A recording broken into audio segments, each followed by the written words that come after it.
entendu Je avant. pense que cette loi d'inéligibilité, alors ça, si vous voulez mon avis, je pense que il faut la supprimer. Ça, ce n'est que mon Mais avis. pourquoi vous ne l'avez pas demandé avant, pour les autres? Mais je l'ai demandé. D'abord, je l'ai pas demandé avant parce que moi, je suis pas député. Je vous dis. Non, pour les autres. Non, mais là non plus, vous n'êtes pas député, monsieur Pro, vous êtes journaliste. Et vous le demandez là Je maintenant. pense. Avant, vous étiez aussi journaliste, il y a eu d'autres cas d'inéligibilité, je ne vous ai pas beaucoup entendu. Mais, d'abord, vous devriez réécouter parce que je dis toujours la même chose. Souveraineté du peuple. Ma frontière est toujours la même avec les Mais hommes normalement, vous politiques. luttez contre les délinquants, je comprends pas. Mais- En permanence, monsieur Pro, et c'est ça que j'apprécie chez vous, vous êtes mais vraiment intraitable sur toutes celles et ceux qui enfreignent nos lois, Je vous sur répète. tous les délinquants de notre pays. Et là, d'un seul coup, parce que ça serait Marine Le Pen, Pas du alors tout. il faudrait faire Pas un du pas de tout, je côté. dirais la même chose pour et- François Bayrou et M. Mélenchon. Mais très bien. Ce que mais je veux moi, vous dire, moi, je dirais la même chose pour François Bayrou et monsieur Mélenchon. La loi, c'est la loi pour tout le monde. La différence avec un délinquant, comme vous dites, ma frontière, dans tous les sujets, si vous me permettez de terminer, c'est l'enrichissement personnel. Mais il y a des emplois, Donc il y a là, de faux contrats, c'est de l'enrichissement personnel. Bon. Excusez-moi. Bon, un écoutez, moment. on n'est pas d'accord, mais c'est oui, pour ça mais que les gens. c'est le débat. C'est pour ça Vous que les gens. m'invitez, c'est pour avoir un autre avis. C'est pour ça que les gens échangent. Je pense, en revanche, et j'ai interprété l'audiencement avancé, la justice, au fond, elle est sur ma position.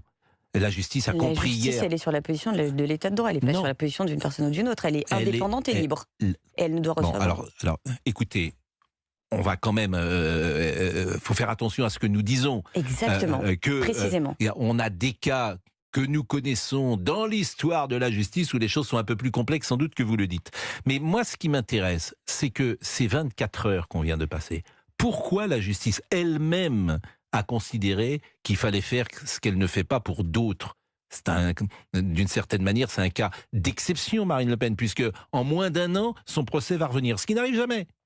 Donc, ça arrive jamais en appel, que ça revienne si vite. C'est parce que la justice a considéré que Marine Le Pen, il faut qu'il y ait un recours et un deuxième jugement pour que les choses soient plus claires. Parce que ce qu'on contestait hier... Du coup, je vous écoute. Ce qu'on contestait... D'abord, c'est bien que vous écoutiez. Ce qu'on contestait hier... Je suis venue pour vous, pour vous sourire, c'est ça? Mais non, pas pour sourire, mais pour qu'on vous apporte la contradiction. Ce qui est intéressant hier... Je peux pas parler, hein. Mais vous allez pouvoir parler. Ce qui est intéressant hier, c'est pas qu'on conteste du tout la décision de justice contre Madame Le Pen, c'est qu'on conteste qu'il n'y ait pas de recours.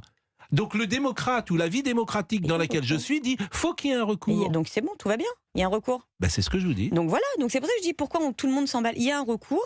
Elle-même qui dénonce la façon dont notre système démocratique et la justice fonctionnent, appelle la justice à lui donner raison avec un recours. Elle a un recours.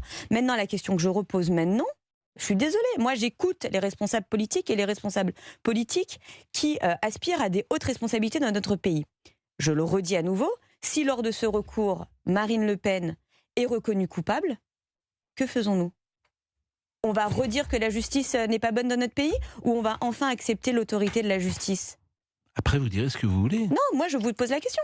Qu'est-ce qu'on va dire? On va dire que c'est inadmissible? Non, moi je dis simplement que ce sont les électeurs qui doivent trancher cela. Mais il y a la loi en fait. Mais je pense que cette loi d'inéligibilité... Elle n'est pas la première à être frappée d'inéligibilité et on ne l'a jamais entendue avant. Je pense que cette loi d'inéligibilité, alors ça si vous voulez mon avis, je pense qu'il faut la supprimer. Ça, ce n'est que mon avis. Et pourquoi vous ne l'avez pas demandé avant? Pour les autres. Mais je l'ai demandé, d'abord je ne l'ai pas demandé avant parce que moi je ne suis pas député, je vous dis... Non, pour les autres, non mais là non plus vous n'êtes pas député monsieur Pro, vous êtes journaliste. Et vous le demandez là maintenant. Avant vous étiez aussi journaliste, il y a eu d'autres cas d'inéligibilité, je ne vous ai pas beaucoup entendu. D'abord vous devriez réécouter parce que je dis toujours la même chose, souveraineté du peuple. C'est le peuple qui décide. Si le peuple veut décider, Donald Trump, monsieur Salvini, monsieur Orban... Ah mais pour tout le monde, l'inéligibilité... Non, les lois de la France s'appliquent pour la France. L'inéligibilité, je pense que ce n'est pas une bonne loi, puisque que vous le vouliez ou non, c'est enlever la souveraineté du peuple. Si le peuple veut voter pour quelqu'un qui a fait les pires, les pires choses, c'est le peuple qui décide. Monsieur Pro, en fait, du coup, cet échange, il ne devrait pas avoir lieu entre nous, il devrait avoir lieu entre vous et le Rassemblement national. Ce sont les premiers à l'Assemblée nationale et dans tous les hémicycles à dire qu'il faut l'inéligibilité à vie. Mais je leur ai dit de la même manière avec M. Chenu. À chaque fois, je pose ces questions. Et donc là, ils sont en train de se retourner parce que ça les concerne. C'est la loi pour les petits copains. Enfin, je ne comprends pas. Mais il s'est fait éteindre en 1000 morceaux, le gars. Il s'est fait découper. Bien joué à Prisca Thévenot. Honnêtement, Pascal Praud, il a fait que de bégayer. Tous ses arguments sont aux chiottes. Déjà, le fait qu'elle lui dise « c'est bizarre, pour les autres cas, on t'a jamais entendu parler », eh ben, c'est la vérité. Pascal Praud, il défend que sa paroisse. Et là, aujourd'hui, il défend une paroisse de façon totalement ridicule parce qu'en fait, Marine Le Pen a commis tout ce que Pascal Praud dénonce depuis bien longtemps, c'est-à-dire des vols d'argent et en gros, pour moi, de la racaille politique. De là à dire que c'est au peuple de décider qui est éligible ou non, absolument pas. Il y a des lois, c'est les mêmes pour tout le monde. C'est pas à la population française de décider si quelqu'un est légitime à se présenter aux élections présidentielles avec un casier judiciaire, d'accord ? Parce que dans ces cas-là, c'est le peuple qui va décider si Romain, qui a été contrôlé pour une possession de cannabis quand il avait 19 ans, lui ne peut plus travailler dans la fonction publique.